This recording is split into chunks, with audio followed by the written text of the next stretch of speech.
नमस्कार दोस्तों। मैं हिम्मत सेठ एक बार फिर आपके सामने उपस्थित हूँ एक नए विषय को लेकर।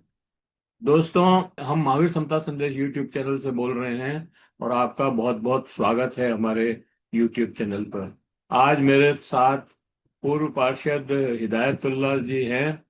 आ, इनका भी बहुत बहुत स्वागत करता हूँ मैं। आज आज हम इनसे बात करेंगे। कल इन्होंने एक ज्ञापन दिया था सरकार को और ये मांग की थी कि वंचित बच्चों को जो प्राइवेट स्कूलों में भर्ती की जो सरकार मतलब संवैधानिक अधिकार है उसके तहत उनको भर्ती किया जाए। और बहुत से लड़कों को अभी भर्ती नहीं किया जा रहा है, बहुत से बच्चों को। उसको उस मांग को लेकर के वो गए थे। तो हम जानना चाहेंगे कि ऐसी क्या बात थी या क्या हुआ उसमें कि आपको धरना प्रदर्शन करना पड़ा और ज्ञापन देना जाना पड़ा।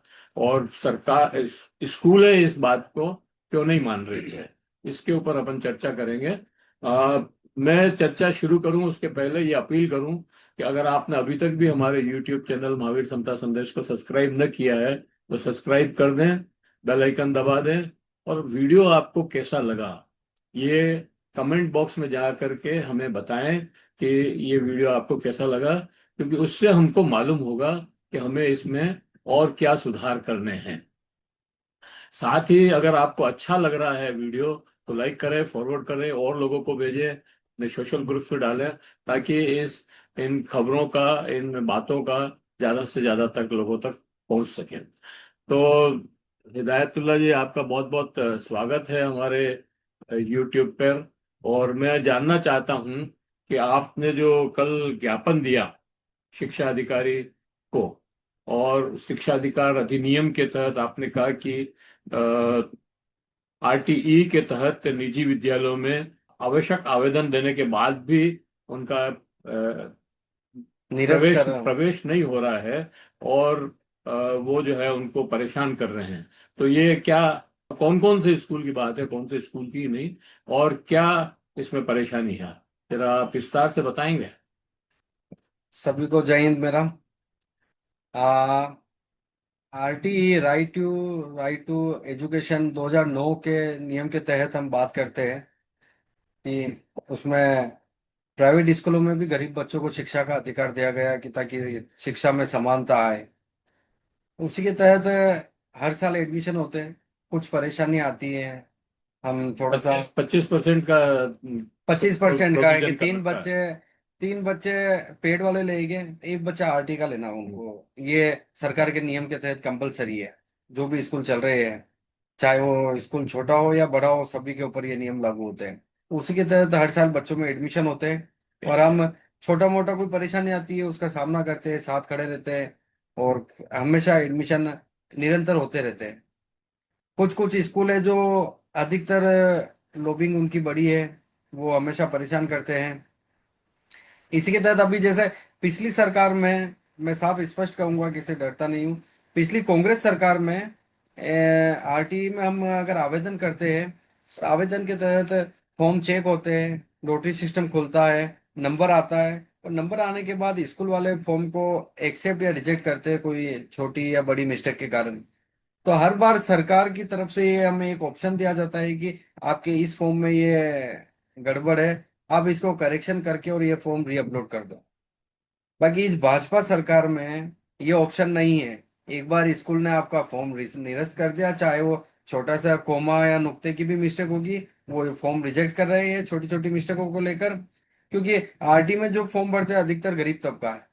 गरीब तबके को अगर इतना मालूम होता तो बिजनेस ही कर लेता। तो फॉर्म भर रहे हैं तो उनको, ना तो उनके पास इतना एजुकेशन है ना इतना सक्षम है कि वो अच्छी जगह कहीं भरा पाए। तो वो आगे ई मित्र वाले के पास जाते हैं, चाहे उनकी गलती हो या ई मित्र वाले की गलती, किसी भी गलती से वो फॉर्म स्कूल वाले रिजेक्ट करते हैं। और खासकर मेरे यहाँ पर सेंट्रल एकेडमी स्कूल है हमारा उदयपुर में, लगभग जितनी ब्रांच है, ये हमेशा सारे बच्चों को, आज 6 साल हो गए हैं, सभी बच्चों को परेशान करते हैं।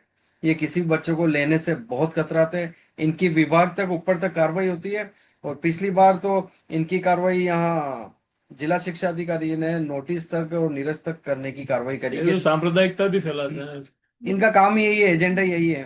जो आजादी से पहले भी फैला रहे थे और आज भी रामदेव को बुला करके, और मैंने तो देखा है रामदेव को बुलाते हैं कभी, उसको क्या नाम है उसका, जो मथुरा की है ना महिला, वो बड़ी फेमस महिला है वैसे तो वो, लेकिन उसको बुला कर मतलब इस तरह के धार्मिक कामों का स्कूल में ऐसे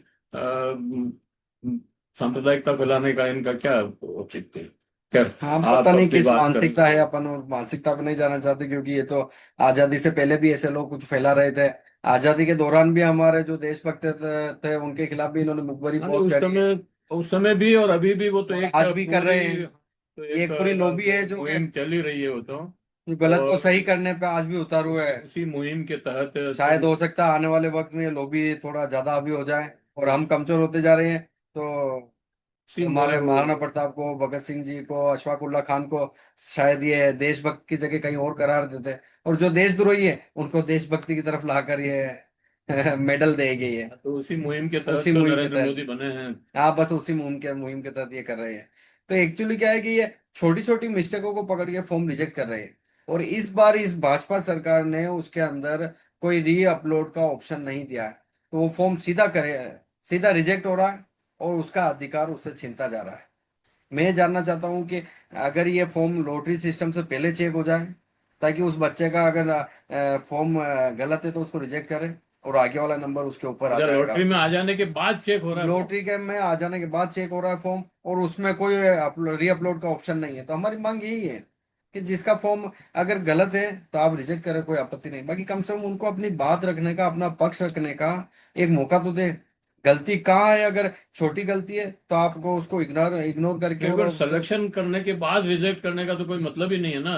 यही हो रहा है। ये तो बहुत ही गलत हो रहा है, ये तो और संविधान के शिक्षा विभाग के विरुद्ध है। हम शिक्षा विभाग में जिला शिक्षा अधिकारी, सीबीओ और सब तरफ हम गए, वो उन सबका यही कहना है कि हम हाथ जोड़ के खड़े हैं, हम इस सरकार के खिलाफ नहीं जा सकते, ये नियम सरकार ने बनाए हैं और सरकार ही चेंज कर सकती है, ये हमारे द्वारा ये बनाए नहीं है नियम। सेंट मैथ्यूज विद्यालय में भी ऐसा ही हो रहा है।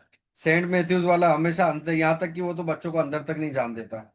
जो संजय पार्क, संजय गार्डन के हाँ, मैं पास में, जानता चर्च के हूँ, पास मैंने में देखा है उसको। सेंट मैथ्यूज, ये तो बच्चों को अंदर तक नहीं घुसने देता। हमारे यहाँ अम्बा माता सेंट्रल एकेडमी ये अंदर नहीं घुसने देता। सेंट्रल एकेडमी सेक्टर 4 है। चलेंगे पिछली बार एक समझता तो विधवा नहीं है। बहन को मैं लेकर कितने चक्कर लगाए, जब जाके उसका बहन का एडमिशन हुआ और ऊपर विभाग तक कार्रवाई हुई उसकी, उसके बाद उस विधवा बहन के बच्चे को सेक्टर 4 वाले में लिया है। तो अब क्या मतलब, क्या स्थिति है अब? स्थिति असमंजस वाली है। हम अंधेरे में भाग रहे हैं, ईश्वर उजाला फैलाने वाला है। अगर कोई ईश्वर का कर्म होता है तो ही ये अपलोड नहीं, का ऑप्शन आपने खुल पाएगा। ज्ञापन दिया तो एडिशनल कलेक्टर ने, मतलब एडीएम साहब ने क्या कहा आपको? कलेक्टर साहब को हम निवेदन करने गए, ओझा साहब को, तो निवेदन करने पर, हक की बात करने पर वो भी थोड़ा सा चिढ़ गए हैं, उनका भी रवैया अच्छा नहीं था। खैर, अधिकारियों का तो काम है चुनना। हाँ, चिढ़ना तो काम, बाकी समझते हम हैं तो कि हमारा काम करते। वो तो उनको सब, कहा हमने, आपके मार्फत हम सरकार तक बात पहुंचाना चाहते हैं सर, आप हमारे वो अधिकारी हैं। अगर आप हमारा बात नहीं पहुंचाएंगे तो कौन पहुंचाएगा? अगर आप नहीं पहुंचा सकते तो हमें बाहर सड़क पर हमें बैठना पड़ेगा, हम सबसे धरना करेंगे। सबसे बड़ी मुश्किल क्या है दोस्तों, कि इस देश का जो अफसर है, मतलब जो अधिकारी वर्ग है, चाहे वो आईएएस हो, चाहे आरएस हो, चाहे कोई और, इवन पटवारी तक भी जो है, अपने आप को इस लोकतंत्र का मालिक समझता है, और जनता को जो है वो बिल्कुल भेड़ बकरी की तरह ट्रीट करता है। ये बहुत ही गलत आचरण है, और इस आचरण को अधिकारियों को सुधारना चाहिए, अन्यथा वो बहुत ही ज्यादा मुश्किल में नहीं, फंस हमारे सकते यहाँ हैं। के जो कलेक्टर साहब थे पहले, ताराचंद जी मीणा साहब, वो इस बात को सुनते थे, गरीब की व्यथा को सुनते, और गलत को गलत और सही को सही कहते हैं। अरविंद जी पोसवाल साहब थे पिछली बार कलेक्टर, बिल्कुल उन्होंने भी कार्रवाई के गरीबों के हित के लिए, मतलब वो हित हाँ, नहीं देखते थे। ये कुछ कलेक्टर का नाम हाँ, आप ले रहे हो, वो हो सकते हैं, लेकिन एक्चुअली तो इनकी मसूरी की जो ट्रेनिंग है वही इस तरह की होती है कि जनता से डिस्टेंस रखो। डिस्टेंस रखो। इनका जो सबसे बड़ा जो लकुना है वो यही है कि जनता से डिस्टेंस रखो, और जनता मतलब, और जनता को कैसे बांटना है, आपस में लड़ाना है, बांटना है, इसकी ट्रेनिंग दी जाती है। लोकतंत्र की ट्रेनिंग नहीं है हमारे यहाँ अफसरों की। तो मैं ये कहना चाहता हूँ कि अब देश में लोकतंत्र है, तो अधिकारियों को भी अपने लोकतंत्र की तरह अपना व्यवहार करना चाहिए। अब आप मालिक नहीं हो इस देश के। इस देश के मालिक जनता है। हम लोग, भारत के हम लोग हैं, जो संविधान के जिनको संविधान मिला है, वो इस देश के मालिक हैं। कोई बिल्कुल। कोई सरकार मालिक नहीं है, कोई मालिक न नहीं कोई है। अफसर मालिक है। इसलिए इस बात को ध्यान में रखना चाहिए। और गरीब लोगों की मांगे नहीं सुनोगे तो मुश्किल में फंसोगे। गरीब आदिवासियों के लिए या निम्न वर्ग के लिए, कमजोर वर्ग के लिए जो फैसिलिटी संविधान में दी है, इस आरटीई के अंदर बच्चों को निजी स्कूलों में प्रवेश की, उसको ठीक ढंग से लागू किया जाए। नहीं तो बड़े आंदोलन भी हो सकते हो हैं। सकता। तो हम इस वीडियो को यहीं समाप्त करते हैं। आपका बहुत बहुत आभार हिदायतुल्लाह जी, आप पधारे हमारे यहाँ और इस विषय को उठाया। इस और बच्चों को इससे फायदा हो, हम ये चाहते हैं। हमारा कोई लड़ने का, किसी से लड़ने का हमारा कोई नहीं नहीं, हम वो कानून नहीं के है, तहत और हमारे हक उद्देश्य के लिए जरूर हम उद्देश्य लड़ेंगे। नहीं है। लेकिन हम चाहते हैं कि गरीब लोगों को न्याय मिले। और बिल्कुल। न्याय के लिए हम आगे जहाँ आवाज पे भी बुलंद जाना करेंगे। होगा हम जा सकते हैं। धन्यवाद। आपको ये वीडियो कैसा लगा, जय हिंद। हमारे इस कमेंट बॉक्स में जा करके बताएं। और अगर वीडियो अच्छे लग रहे हो तो लाइक करें, फॉरवर्ड करें।